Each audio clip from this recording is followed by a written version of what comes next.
നമ്മൾ ഉണ്ടാക്കാൻ പോകുന്നത് ക്യാരറ്റും ബീട്രൂട്ടും മിക്സ്ഡ് ആയിട്ടുള്ളൊരു തോരനാണ്. വളരെ സിമ്പിളായിട്ട് നമുക്ക് വീട്ടിൽ കിട്ടുന്ന പ്രൊഡക്ട്സ് കൊണ്ട് മാത്രം ഉണ്ടാക്കാൻ പറ്റുന്നൊരു ഫുഡ് ഐറ്റമാണ്.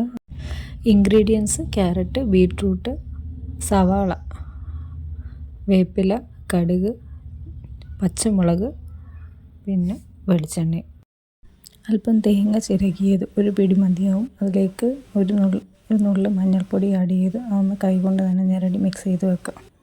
നമ്മൾ ഒരു പാൻ എടുത്ത് ചൂടാക്കുക. അതിലേക്ക് കടുകിട്ട് പൊട്ടിക്കുക. കടുക് പൊട്ടി അതിൻ്റെ ആ ഓയിൽ പുറത്ത് വന്നാലേ അതിൻ്റെ ടേസ്റ്റും അതുപോലെ തന്നെ അതിൻ്റെ ഒരു ഗുണങ്ങളും കിട്ടത്തുള്ളൂ. സോ അതിന് ടൈം കൊടുക്കുക. അത് കഴിഞ്ഞ് സവാള അതിലേക്ക് ഇടുക. ചെറുതായിട്ട് അരിഞ്ഞ് വെച്ചിരിക്കുന്ന സവാള അതിലേക്ക് അത് കഴിഞ്ഞ് പച്ചമുളകും ആഡ് ചെയ്യുക. എന്നിട്ട് സവാളയ്ക്കൊരു ഗ്ലാസി ലുക്കില്ലേ, ട്രാൻസ്പെറൻ്റായിട്ട് സവാള വരുന്ന അതുവരെ നമ്മൾ നന്നായിട്ട് വഴറ്റി കൊടുക്കുക. ആ ലുക്ക് വന്ന ഉടനെ അതിനകത്തേക്ക് വേപ്പില ഇട്ട് കൊടുക്കുക. ഒന്നുകൂടെ വഴറ്റുക. പിന്നെ ഈ മിക്സ്, അതായത് ക്യാരറ്റും ബീട്രൂട്ടും അതിലേക്ക് ആഡ് ചെയ്യുക. നന്നായിട്ട് മിക്സ് ചെയ്യുക.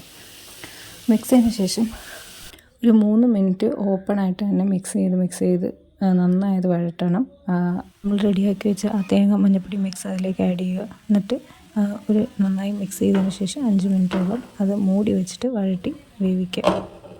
Anti oxidant, anti inflammatory properties ഉണ്ട്. സ്കിന്നിനും വയറിനും ഒക്കെ നല്ലതാണ്.